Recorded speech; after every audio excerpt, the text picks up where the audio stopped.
이제 계속 속속 퀴즈에 우리 교우들이 참여하실 때, 이 자리로 오실 텐데요.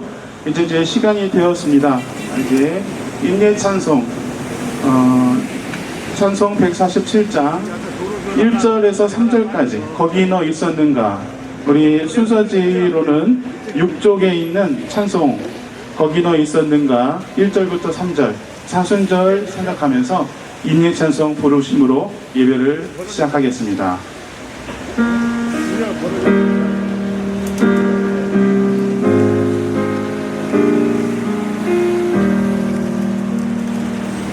거기 너 있었는가 그때에 주님 그 십자가에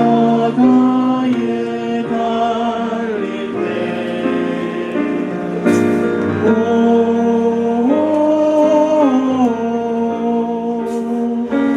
때로 그 일로 나는 떨려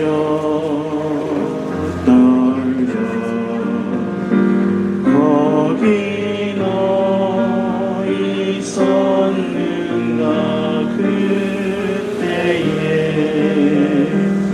거기 너 있었는가 그때에 주님 그 나무 위에 달릴 때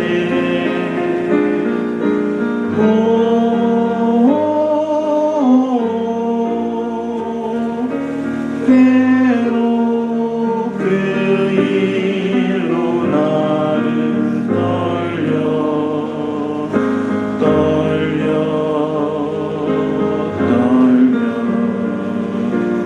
거기 너 있었는가 그때에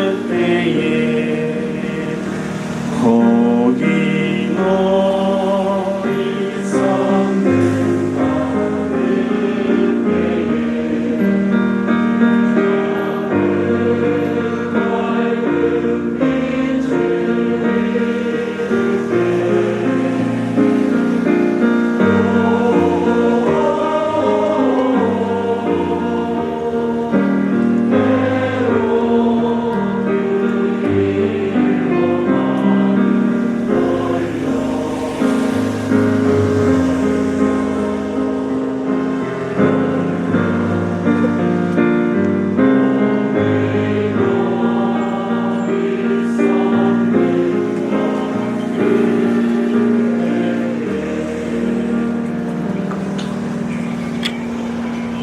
사랑하는 들꽃 향린교회 교우 여러분, 지금 전국에서 온라인으로 함께 예배하시는 교우 여러분, 민주 그리스도인으로 광화문 현장에서 빛의 혁명을 이끌고 있는 믿음의 형제 자매 여러분 모두 반갑습니다. 오늘은 사순절 둘째 주일입니다. 사순절은 우리 주님의 십자가의 길을 기억하고 주님의 남은 고난을 채우는 절기입니다. 지금 우리 모두는 예수님의 십자가 그 고난의 길을 함께 겪고자 이 자리에 모였습니다. 내란의 완전한 종식을 기원하고 내란 속에 윤석열 파면을 촉구하는 향린 공동체 연합예배에 오신 여러분 모두 환영합니다. 우리는 예배를 마치고 향린교회까지 행진하면서 외치는 기도도 할 것입니다. 모두 참여해 주시고 향린교회로 가셔서 맛있는 점심 식사도 하시기 바랍니다. 또 오후에는 모든 폭력에 맞서 평화를 일구기 위한 사순절 특강도 준비되어 있습니다. 시간 되시는 모든 분들 함께 하시면 좋겠습니다. 이제 성부, 성자, 성령의 임재를 알리는 세 번의 증언림과 함께 우리 모두 마음을 모아서 영과 진리로 하나님께 예배하도록 하겠습니다.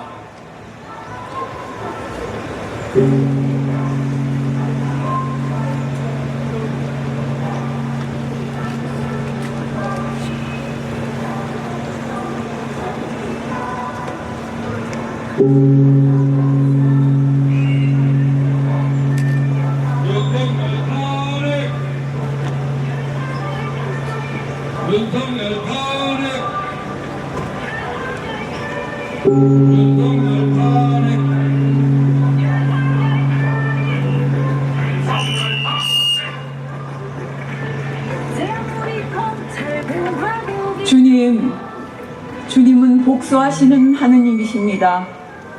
복수하시는 하나님, 빛으로 나타나십시오.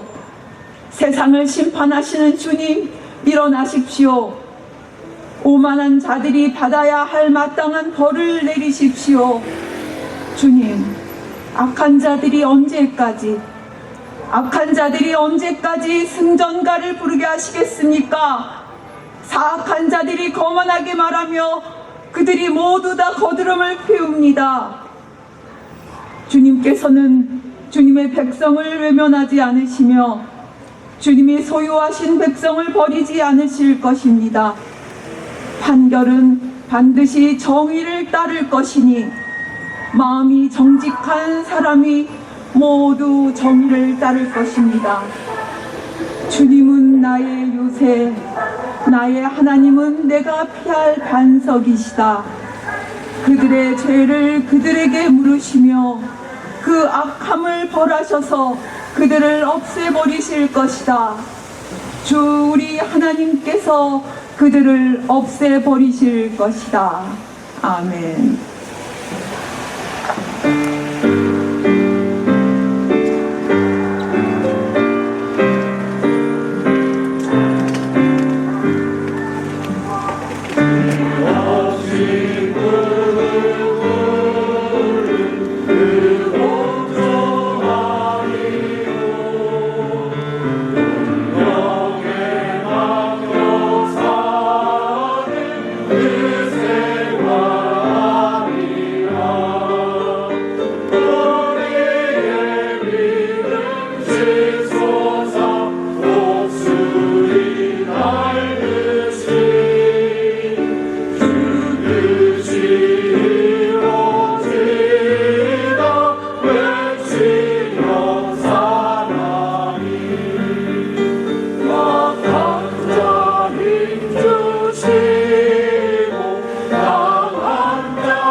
정의를 세우리니 마음이 정직한 자 그의 길을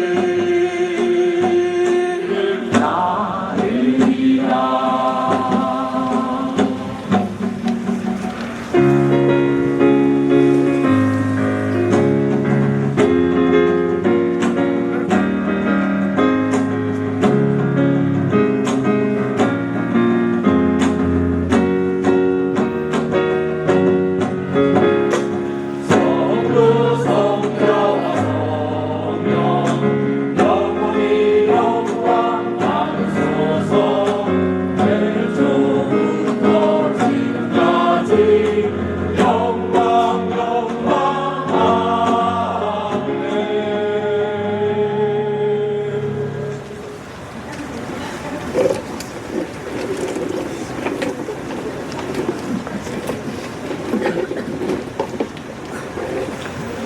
기도드리겠습니다.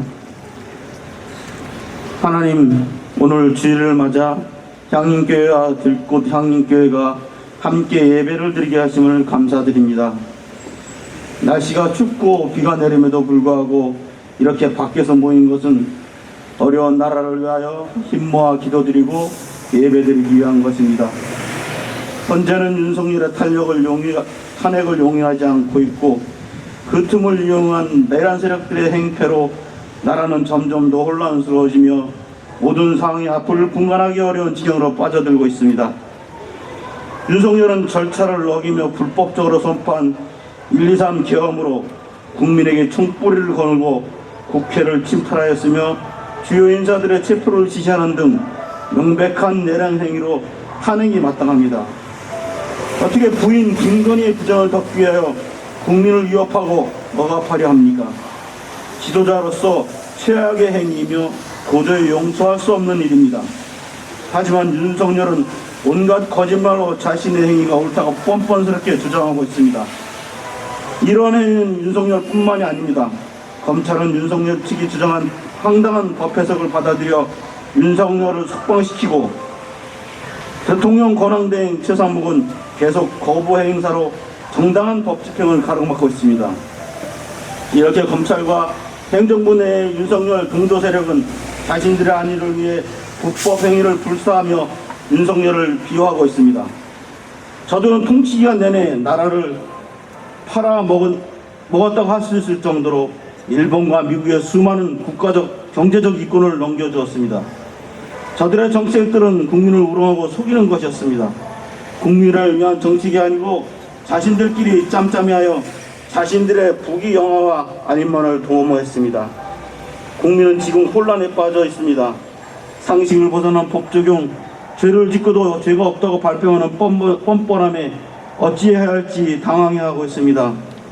국민들은 매일 밤 저들이 마땅한 벌을 하기 위해서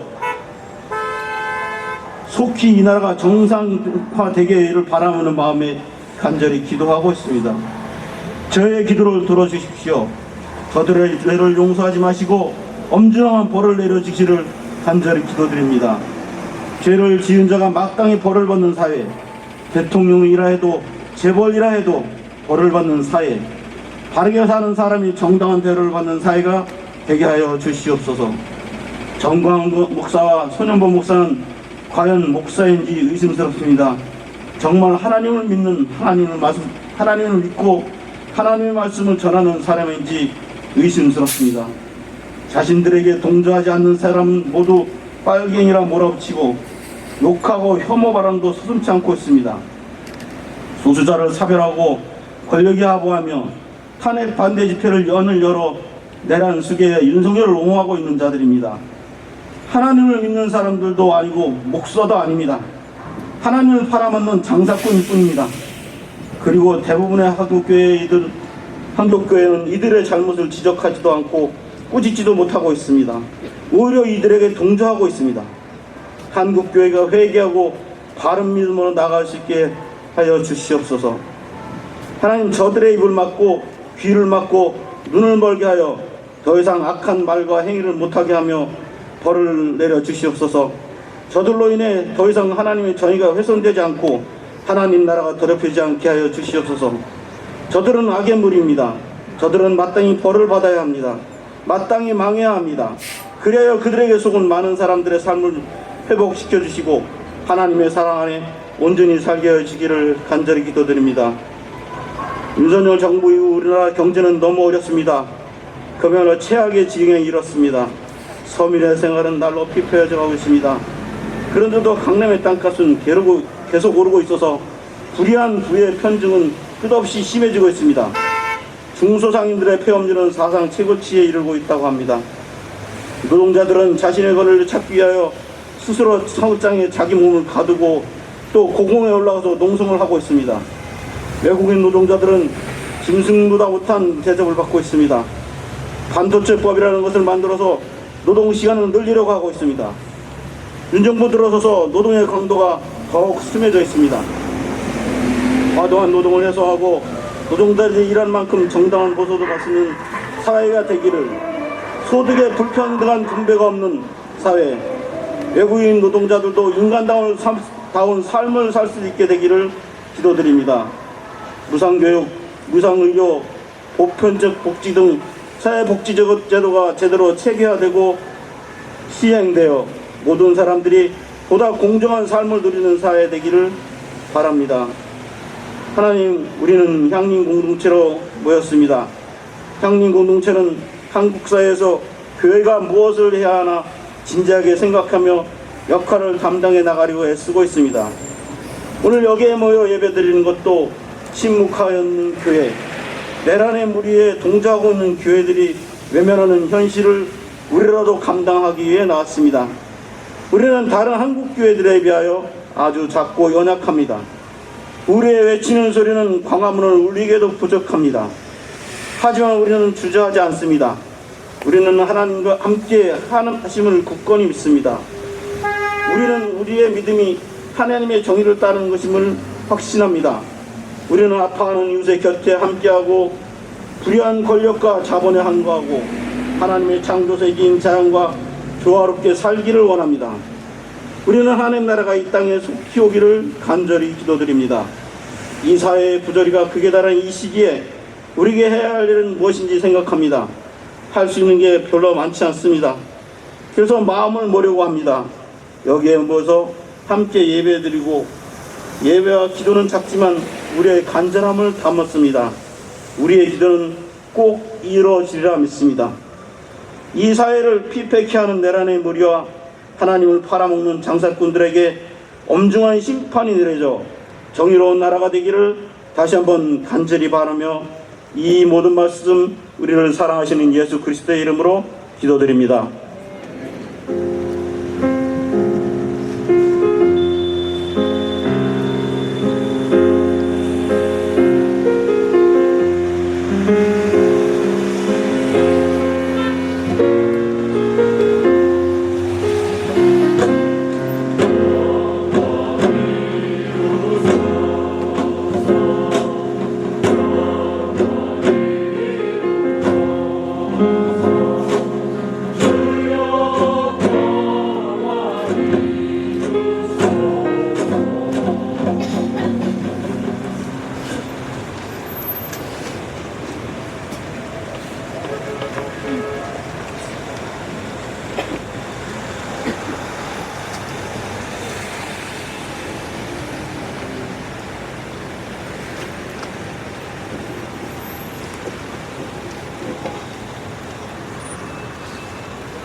오늘의 하늘 말씀은 제1성서의 아모스서와 제2성서의 요한계시록입니다. 먼저 아모스서 5장 14절부터 20절 말씀을 읽겠습니다. 너희가 살려면 선을 구하고 악을 구하지 말아라. 너희 말대로 주 만군의 하나님이 참으로 너희와 함께 계실 것이다.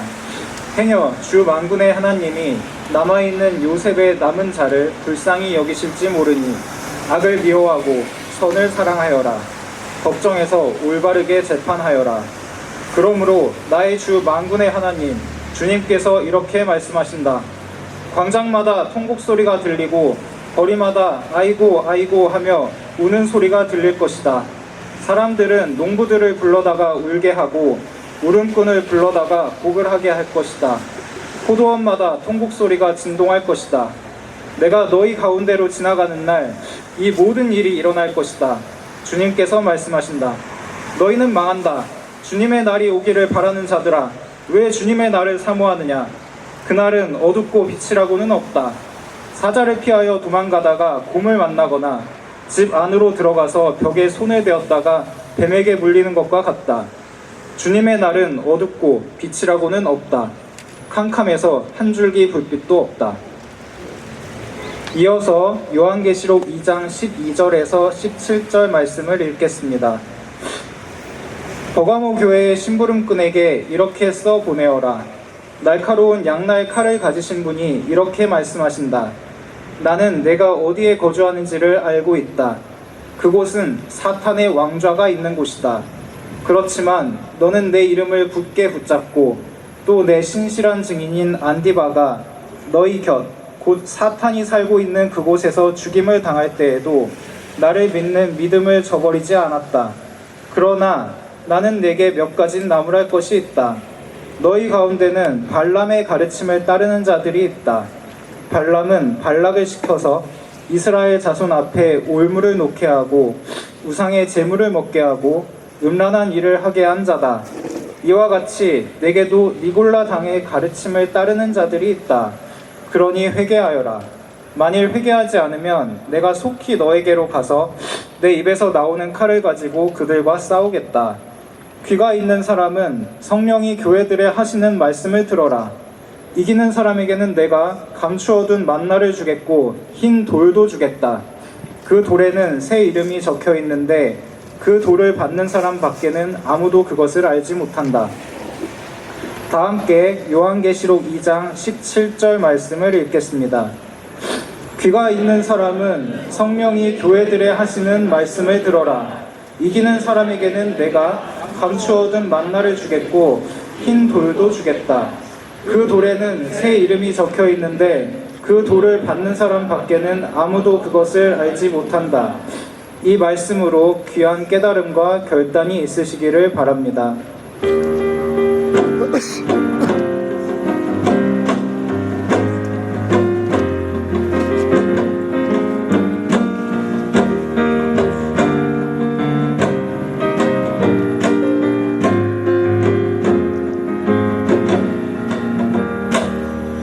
예수님 친히 제자를 가르치셨듯이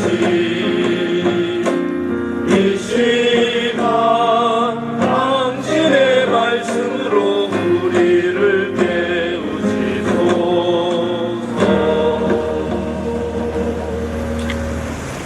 오늘 우리에게 주어진 복음서의 말씀은 마태복음서 4장 1절에서 11절 말씀입니다. 가능하신 분들께서는 일어서셔서 주신 말씀 들으시기 바랍니다. 그 즈음에 예수께서 성령에 이끌려 광야로 가셔서 악마에게 시험을 받으셨다. 예수께서 밤낮 40일을 금식하시니 시장하셨다. 그런데 시험하는 자가 와서 예수께 말하였다. 내가 하나님의 아들이거든 이 돌들에게 빵이 되라고 말해보아라. 예수께서 대답하셨다. 성경에 기록하기를 사람이 빵으로만 살 것이 아니라 하나님의 입에서 나오는 모든 말씀으로 살 것이다 하였다. 그때 악마는 예수를 그 거룩한 도성으로 데리고 가서 성전 꼭대기에 세우고 말하였다. 내가 하나님의 아들이거든 여기에서 뛰어내려 보아라. 성경에 기록하기를 하나님이 너를 위하여 자기 천사들에게 명하실 것이다. 그리고 그들이 손으로 너를 떠받쳐서 너의 발이 돌에 부딪히지 않게 할 것이다 하였다. 예수께서 악마에게 말씀하셨다. 또 성경에 기록하기를 주 너의 하나님을 시험하지 말아라 하였다. 또다시 악마는 예수를 매우 높은 산으로 데리고 가서 세상의 모든 나라와 그 영광을 보여주고 말하였다. 내가 나에게 엎드려서 절을 하면 이 모든 것을 네게 주겠다. 그때 예수께서 그에게 말씀하셨다. 사탄아 물러가라. 성경에 기록하기를 주 너의 하나님께 경배하고 그분만을 섬겨라 하였다. 이때 악마는 떠나가고 천사들이 와서 예수께 시중을 들었다. 이는 주님의 말씀입니다. 주님 감사합니다.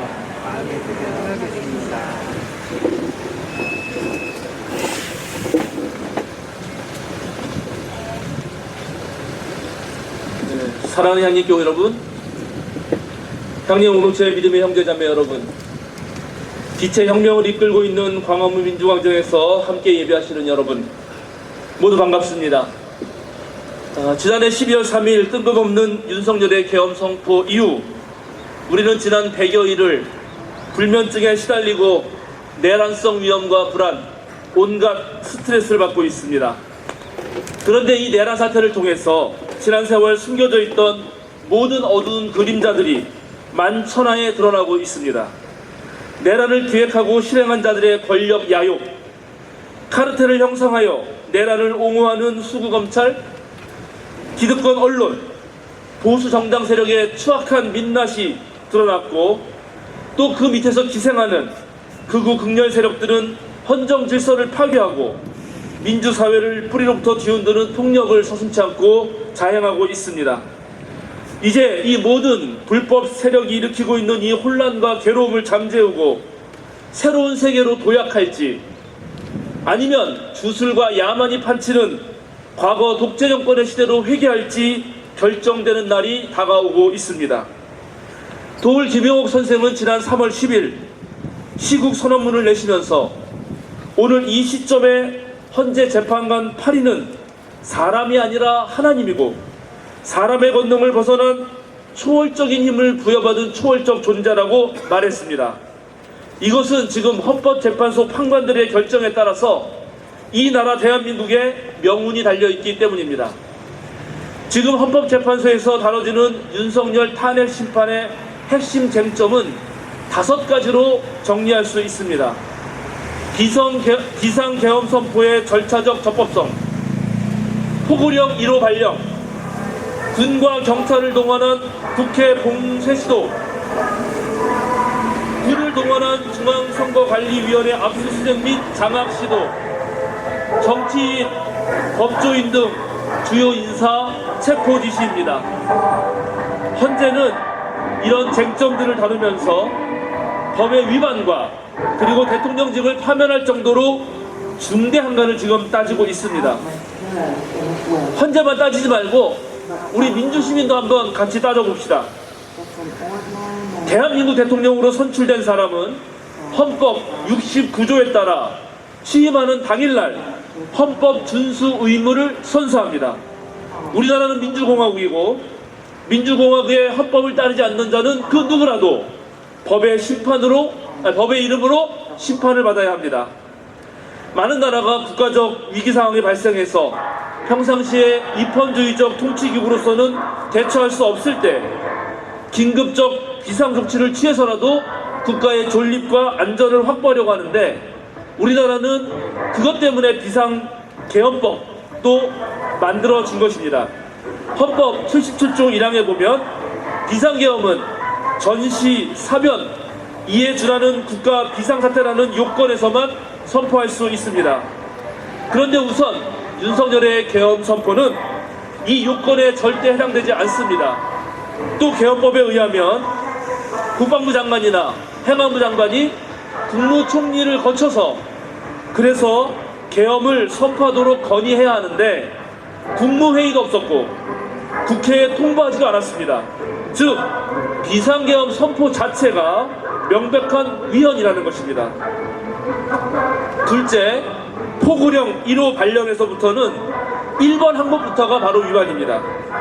1호 항목을 이렇게 되어 있습니다. 국회와 지방의회, 정당의 활동과 정치적 결사, 집회, 시위 등 일체의 정치 활동을 금한다라고 명시하고 있습니다.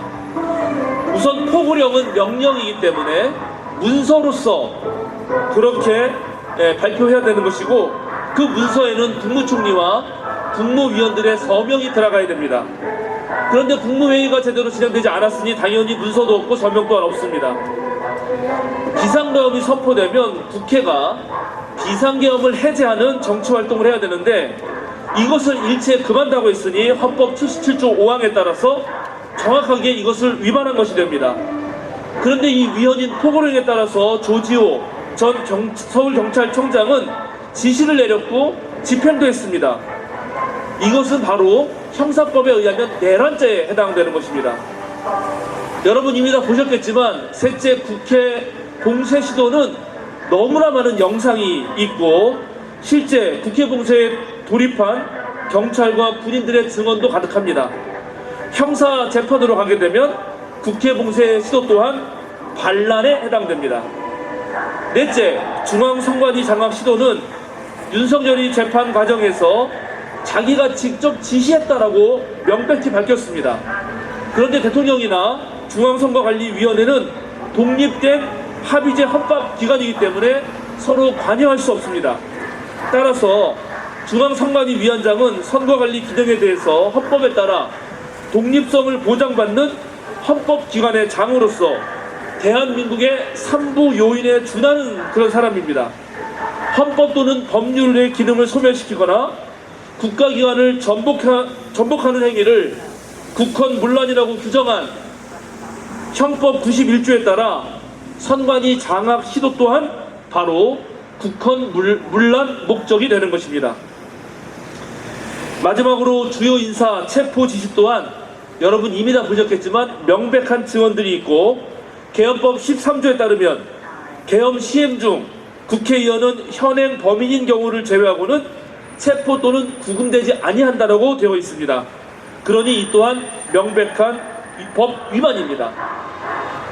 이 5가지 쟁점 중에 단 하나라도 위반을 하게 되면 탄핵이 이용되는 것입니다.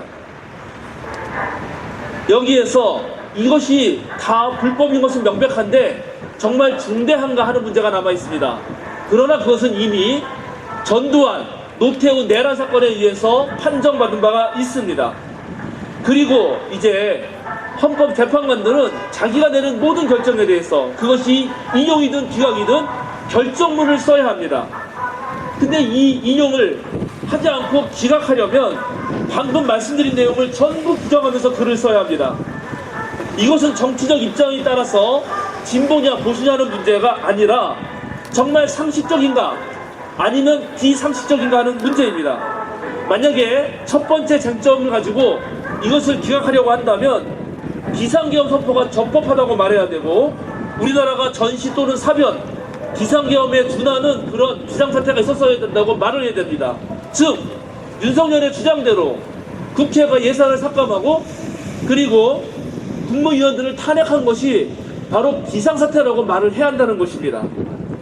만약에 이런 말을 헌재가 받아들인다면 이것은 우리나라의 최고의 법 해석기관이고 판단을 해야 하는 사람들의 그 상식이 이미 땅에 떨어진 것이고, 이미 그것은 우리나라가 망했다고 해도 과언이 아닌 것입니다. 그래서 저는 분명히 며칠 되지 않아서 8대 0으로 탄핵이 인용될 것이라고 믿습니다. 우리 모두는 대통령 윤석열을 내란죄로 파면한다, 이 얘기를 반드시 듣게 될 것입니다, 여러분. 다만 지금 극우 세력 그리고 기존의 수구 기득권 세력들이 하도 헌재를 흔들어대고 있기 때문에 내용은 충분한데 그 절차를 따지느라 조금 늦어지고 있을 뿐입니다. 이제 남은 과제만 하나 있습니다. 왜냐? 윤석열 하나 없앤다고 우리 사회가 곧바로 좋아지지는 않기 때문입니다. 저는 오늘 요한계시록의 말씀을 통해서 다시 한번 우리 사회를 돌아보려고 합니다. 버가모 교회에게 보내는 편지의 구절은 이렇게 시작합니다. 날카로운 양날칼을 가지신 분이 이렇게 말씀하신다. 주님이 날카로운 양날칼을 들고 있다고 말합니다. 이 말은 지금 버가모 교회 교인들이 얼마나 치열한 영적 투쟁의 현장에 있는지를 말해줍니다. 아니나 다를까 이어지는 성서 본문은 이렇습니다. 나는 네가 어디에 거주하는지를 알고 있다. 그곳은 사탄의 왕자가 있는 곳이다. 지금 버가모에는 바로 로마 황제의 신전을 세워놨기 때문에 사탄의 왕자가 있는 곳이라고 말하고 있습니다만, 버가모는 사실 기원전 3세기 아탈로스 왕조의 수도로 건립됐고 로마가 133년경에 거기를 정복했습니다. 에베소가 발전하기 전에 소아시아 지역의 수도로 총독이 머물렀던 곳이었고, 로마 여신들을 위한 신전뿐만 아니라 주신인 제우스 신전, 수호신인 아테네 여신상이 있었고, 말씀드린 대로 최초로 로마 황제 아우구스투스를 신격화해서 거기에 세워 놓았습니다. 이곳은 최초로 양피지를 개발한 곳이기도 합니다. 버가모의 도서관이 점점 커지자 이것을 시기한 이집트가 파피루스 수출을 금지했고, 버가모는 자구책으로 양피지를 개발했는데, 오늘날 우리가 보는 이렇게 넘겨서 보는 그 책이 바로 이 도시에서 만들어졌고, 버가모 도서관에는 무려 20만 권의 책이 소장되고 있었습니다. 놀랍게 버가모에는 치료의 신으로 알려진 아스클레피오스의 신전이 있었습니다. 이 신전은 사실상 오늘날로 말하면 병원이자 의대이자 의사를 길러내는 곳이었습니다. 의학의 아버지 히포크라테스가 바로 이 도시에서 활약했습니다. 이 병원은 약초와 약물 치료뿐만 아니라 환자들의 정신건강을 위해서 3,500명이 들어가는 원형극장을 만들었고, 또 심리적으로 자신감을 불어넣는 터널을 만들고 그곳에서 수면 치료를 하고 진흙 목욕 치료 시설을 하고 마사지도 하고 도서관에서 독서를 하게 하고 건강을 위한 샘물까지 공급하는 전인 치료를 하였습니다. 이 병원에서 가장 유명한 의사는 클라우디누스 갈레노스인데, 이 사람은 마르쿠스 아우렐리누스를 비롯해서 4명의 황제 주치의였고, 해부학에도 조예가 깊어서 두개골 절제 수술까지 했습니다. 이 갈레노스가 위대한 의사가 될 수 있었던 것은 버가모에서 검투사들의 의사로서 5년 동안 복무하면서 칼에 찔리고 또 몸이 베이고 거의 죽을 것 같은 그런 사람들을 치료했기 때문입니다. 이런 몇 가지 사실을 보면 버가모가 얼마나 대단한 도시였는가, 황제 숭배의 중심으로서 얼마나 자부심을 가지고 화려한 문명을 일궈나를 알 수 있습니다. 그러나 버가모 도시의 일상에는 이 화려한 문명을 즐기려는 온갖 향락 문화와 또 이곳에서 한몫 잡기 위해서 치열한 경쟁을 하고, 그 경쟁에서 이기면 승리한 자들이 아주 오만해지고 솟구치는 자신감을 뿜뿜 내뿜었고, 더 높은 자리에 올라가려고 아주 끊임없는 열망을 뿜어낸 도시였습니다. 그런 것들이 가득 들어있는 도시가 버가모였습니다. 이곳에서 그리스도인들은 심한 박해와 핍박에 시달렸는데 안디바라는 교인이 순교까지 당했고, 이런 곤경 속에서도 버가모 교인은 주님을 향한 충성된 믿음을 저버리지 않았다고 오늘 성경은 적시하고 있습니다. 그런데 안타까운 것은 버가모 교회에 지금 발람의 가르침을 따르는 자들, 니골라당의 가르침을 따르는 자들이 숨어 들어왔다라고 말을 하면서, 만약 이 사람들을 내치지 않으면 주님께서 양날 칼을 가지고 직접 그들을 치시겠다고 말하고 있습니다. 여기서 니골라당이라는 사람이 어떤 사람들인가는 알기가 어려운데, 이 말뜻을 그대로 해석해보면 그리스어 니코스, 즉 승리, 그리고 그리스어 라오스, 사람들이라는 뜻을 합칠 수가 있습니다. 즉 니골라당은 승리의 사람들이란 뜻입니다. 즉 그리스도인들이면서도 불구하고 로마 제국에 편승해서 사회적인 지위와 경제적인 이익을 얻는 데 성공한 사람들입니다.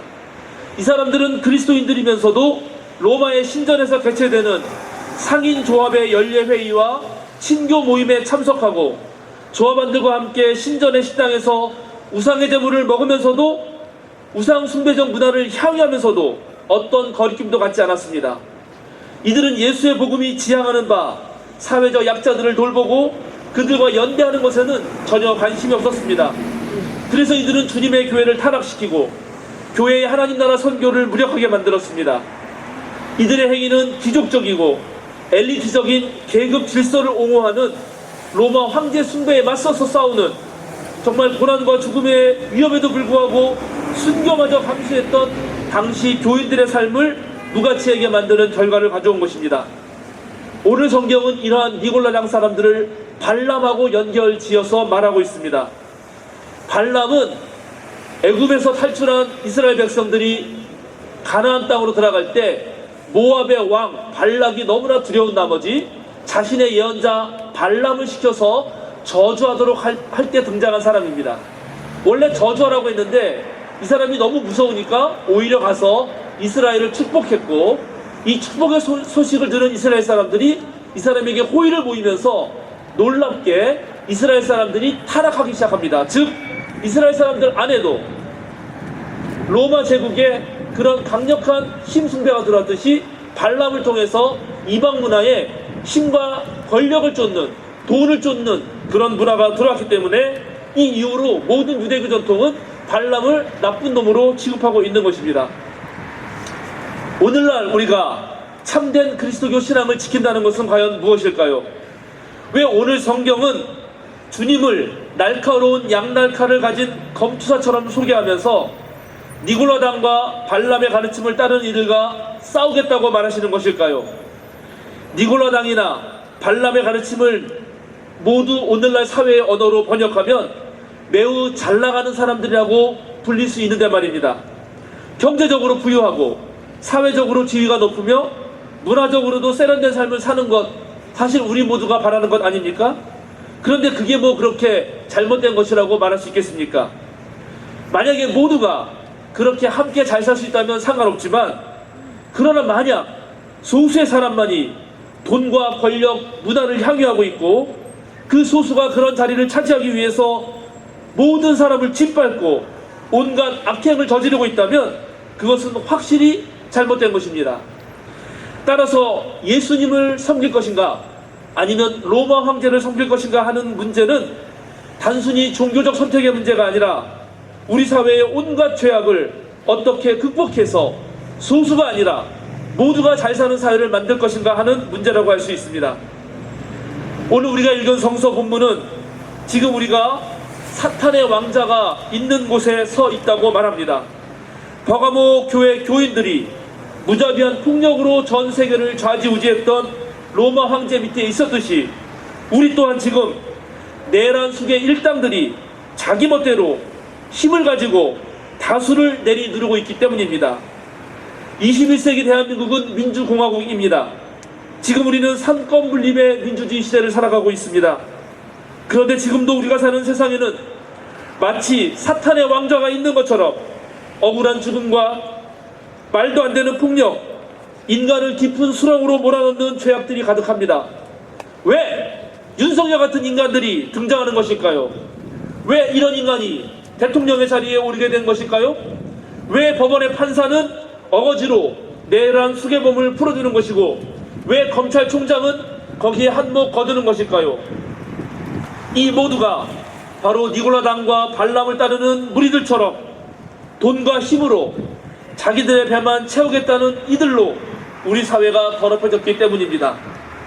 헌법 11조에 보면 모든 국민은 법 앞에 평등하다.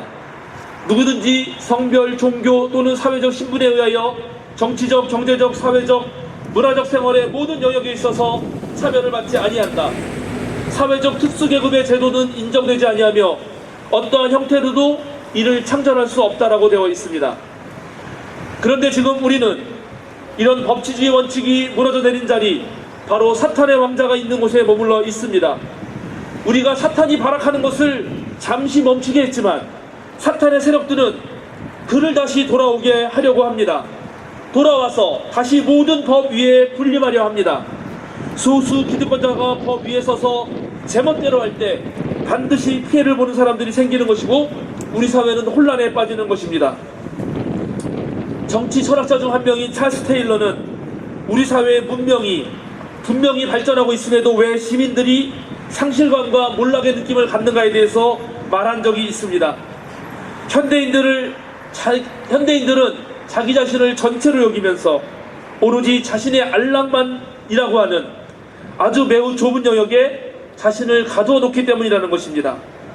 자기 중심적인 그런 개인이 편협한 시야 속에서 자기가 생각하는 목적을 성취하기 위해 가장 경제적이고 효율적인 방식만을 고집합니다. 일종의 효율성 중독에 빠지는 것인데, 자기만 생각하며 자기의 목적에만 봉사하려는 현대인들은 더 나은 사회를 위한 정치활동에 잘 참여하려 들지 않고, 그래서 국가와 사회의 기능은 갈수록 관료화되면서 점점 시민과 국가가 멀어지게 된다고 테일러는 분석합니다. 더 간단히 말해서 자기 배만 챙기는 개인 지지자들이 단편적으로 자기에게 유익한 것만을 생각하면 모두에게 필요한 것은 전혀 생각하지 않게 되고, 우리 사회는 온갖 죄악과 불안과 고통으로 가득한 세상으로 바뀌게 된다는 것입니다. 저는 이러한 상황이 마치 버가모 교인들이 느꼈던 사탄의 왕자가 있는 자리로 여겨집니다. 따라서 우리 그리스도인들은 이런 세상 풍조에 휩쓸려서는 안 됩니다. 윤석열을 몰아낸다고 해도 우리 안에 여전히 도사리고 있는 21세기 사탄의 왕자가 무엇이며 그것이 우리를 어떻게 속이고 있는지 잘 살펴야 하고, 모든 유혹과 시련에 맞서 날카로운 양날칼을 들고 우리 모두 함께 싸워야 할 것입니다. 마지막으로 우리가 내란 세력을 완전히 물러나게 하고 사회 대개혁을 이루기 위해 물리쳐야 할 유혹 몇 가지를 말씀드리려고 합니다. 오늘 예수님이 받으신 유혹은 모두가 매우 실제적인 유혹입니다. 먹고 사는 문제, 인정욕구, 그리고 남을 지배하려는 권력의 추구는 모든 인간 안에 있는 욕망이기 때문입니다. 사탄은 우선 예수를 유혹하면서 네가 하나님의 아들이거든 이러저러한 것들을 해보라고 말합니다. 이 말부터가 유혹의 시작입니다. 그동안 많은 그리스도인들이 하나님의 아들을 생각할 때 전능한 힘을 떠올렸기 때문입니다.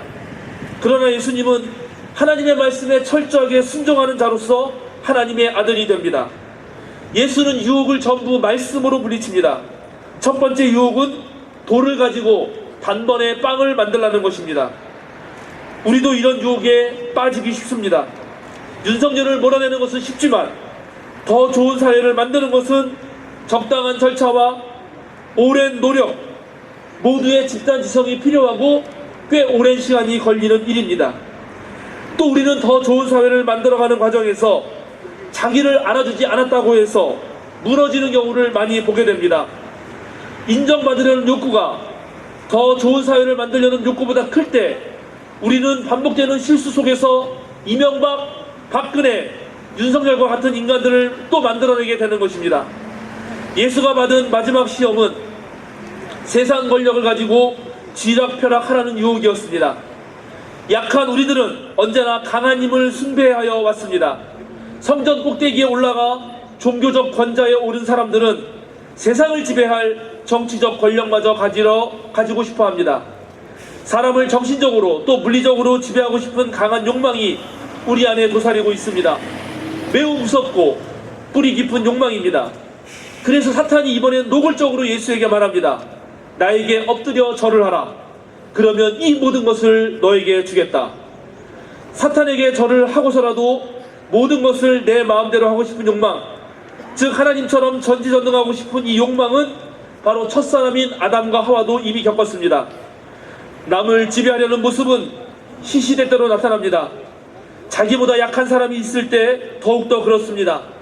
아내를 때리는 남편, 아이들에게 소리 지르는 어른들, 많이 가진 자들의 갑질, 그것이 힘이 되었던 재산이 되었던 지식이 되었던 사람들은 자신들이 남들보다 조금이라도 더 가지면 그것을 가지고 못 가진 사람들을 지배하려 합니다. 지배하는 자는 절대로 지배받는 자의 마음을 모릅니다. 지배받는 자의 아픈 현실에 공감하지 못합니다. 그래서 지배하는 자들은 공감하는 뇌가 망가집니다. 그래서 우리가 윤석열과 그를 둘러싼 일당들이 하는 행동과 발언을 보면 모두 공감의 감수성이라는 1도 없는 작자들이라는 것을 느끼게 되는 것입니다. 이처럼 권력욕과 권력의 자리는 하나님과 맞서고 다른 인간들을 짓밟고 자신을 멍청하게 만드는 자리인 것입니다. 사랑하는 민주시민 여러분, 예수의 제자 여러분, 이 세상을 혼돈의 도가니로 몰아넣는 사탄의 세력들을 물리칩시다. 우리 사회 곳곳에 세워져 있는 저 사탄의 왕자를 허뭅시다.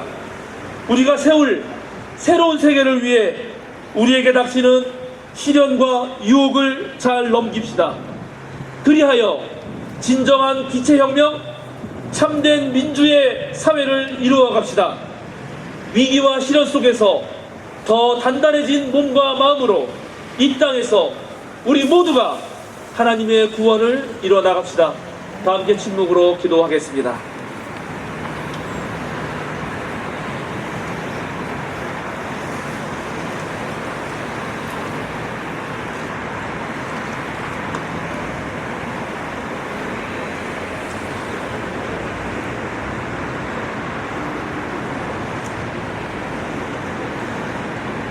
함께 국어 찬송가 267장 부르시겠습니다.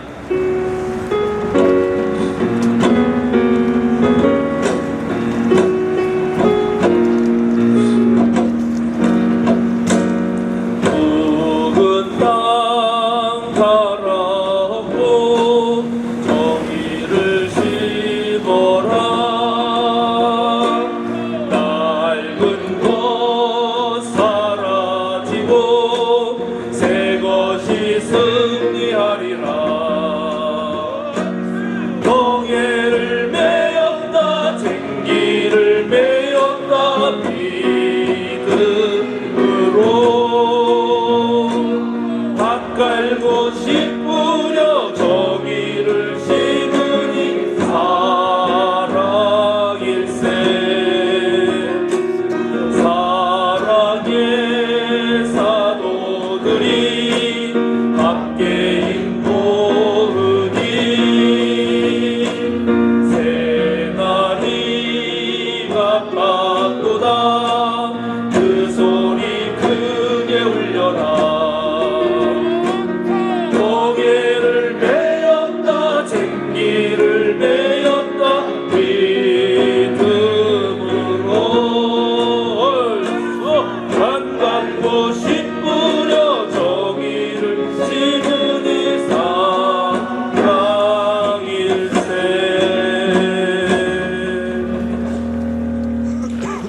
이제 우리의 들꽃 향림교회 이혜리님 나오셔서 시대에 증언해 주시겠습니다.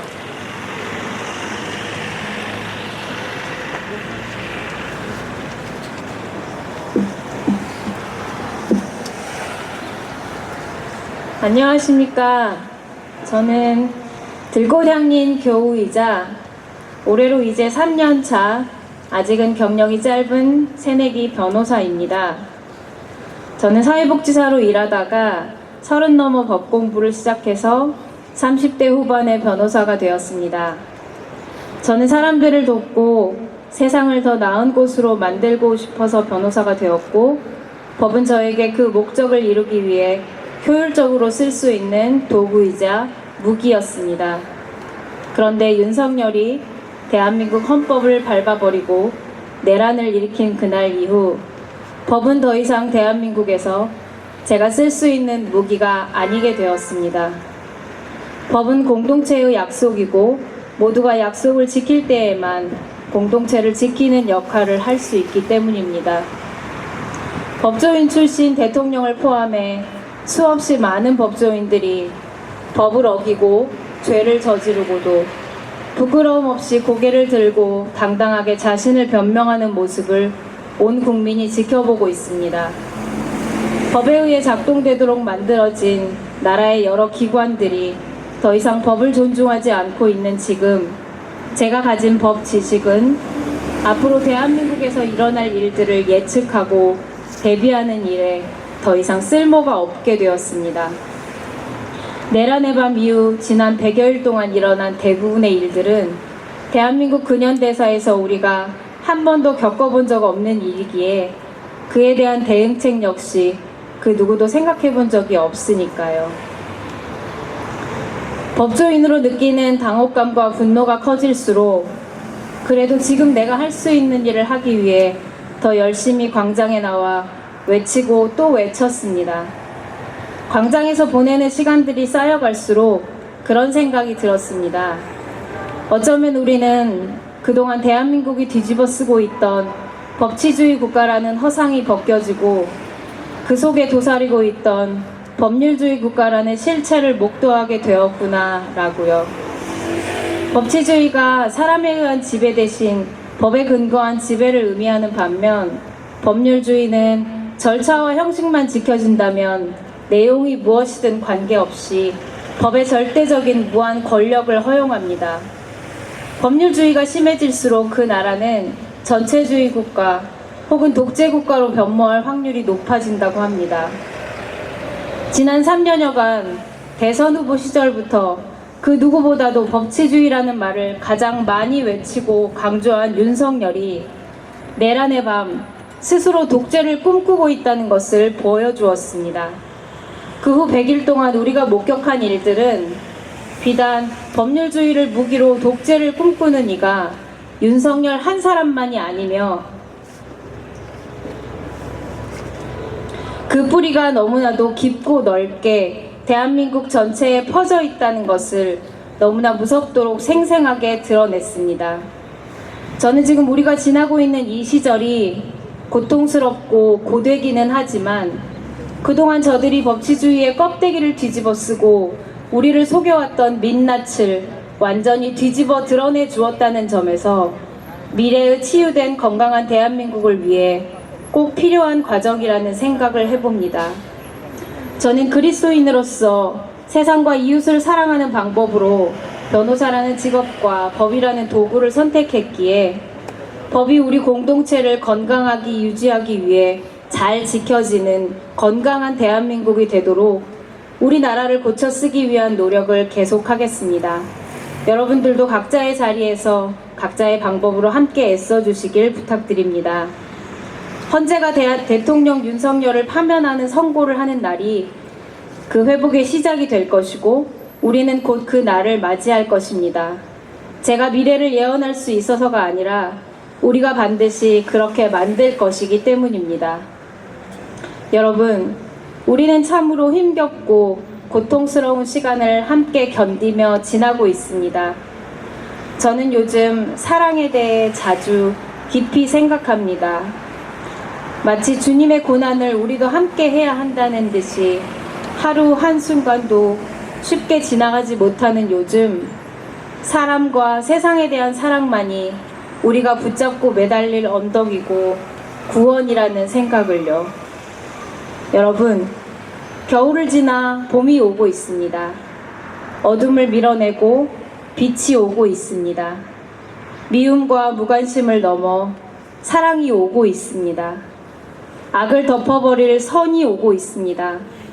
고통과 허물을 밟고 온기를 지어낼 다정한 숨들이 지금 여기에 모여 있습니다. 우리가 한 줄 한 줄 꾹꾹 눌러 써나가고 있는 이 역사의 기록들이 언젠가 이 세상을 구원하고 내 곁의 이웃들을 구원할 것이라 믿으며 서로가 서로의 버팀목이 되어 조금만 더 힘을 내봅시다. 감사합니다.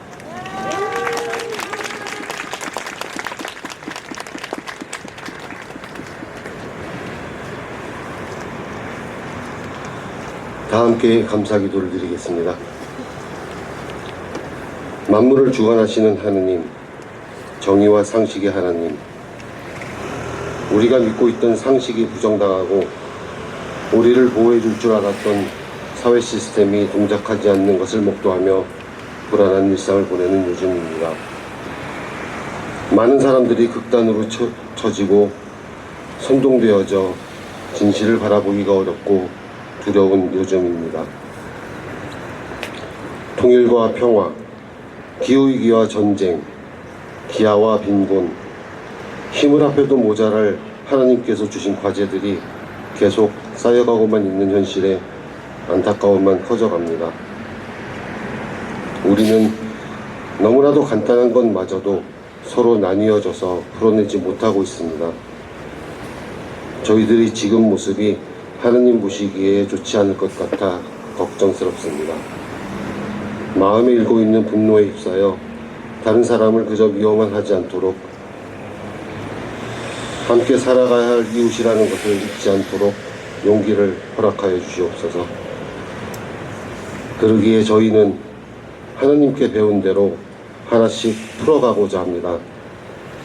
하나님께서 가르쳐 주신 길을 찾아 가려고 합니다.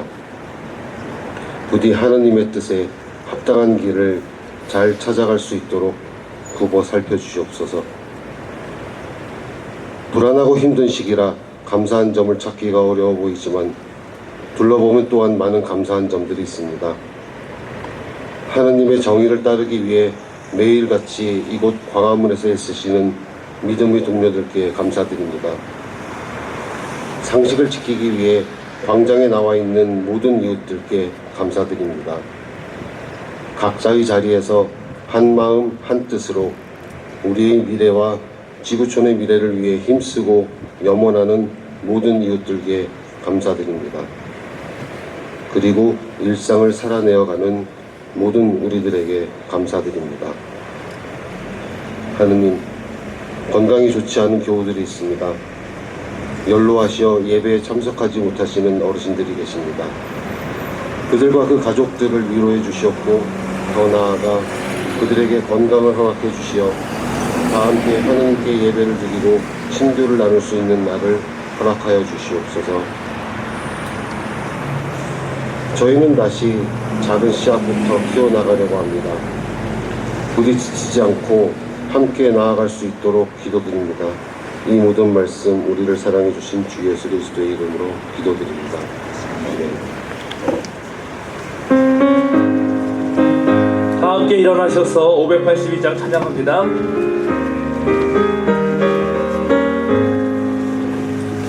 어두운 마음에 잠겨 역사의 어둠 짙었을 때에 계명성 속에 밝아 이 나라 여명이 왔다.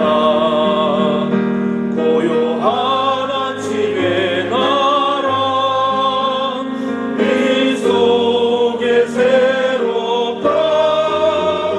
이미 삶 속에 얽혀 이 땅에 생명과 모아간다. 복도에 뿌리는 깊어 하늘로 줄기가 솟을 때 가지 이것만을 해요. 그 열매 만민이 산다. 고요한 아침의 나라 일꾼을 부른다. 하늘을 씨앗이 되어 역사의 생명을 이어가리. 맑은 샘 줄기 용솟아 거칠은 땅에 흘러젖을 때 기름진 푸른 벌판이 눈앞에 활짝 뜨인다. 고요한 아침의 나라 새 하늘 새 나라 길이 꺼지지 않는 인류의 횃불 되어 타거라.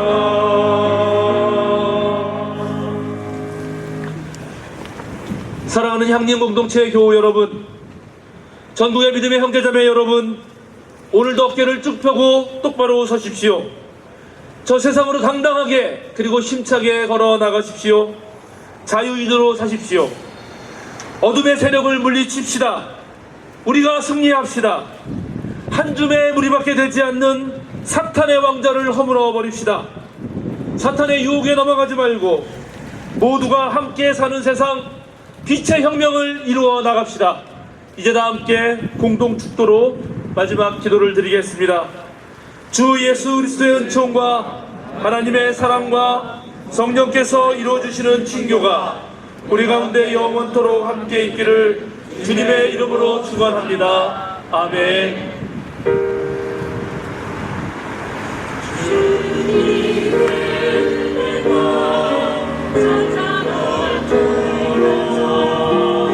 주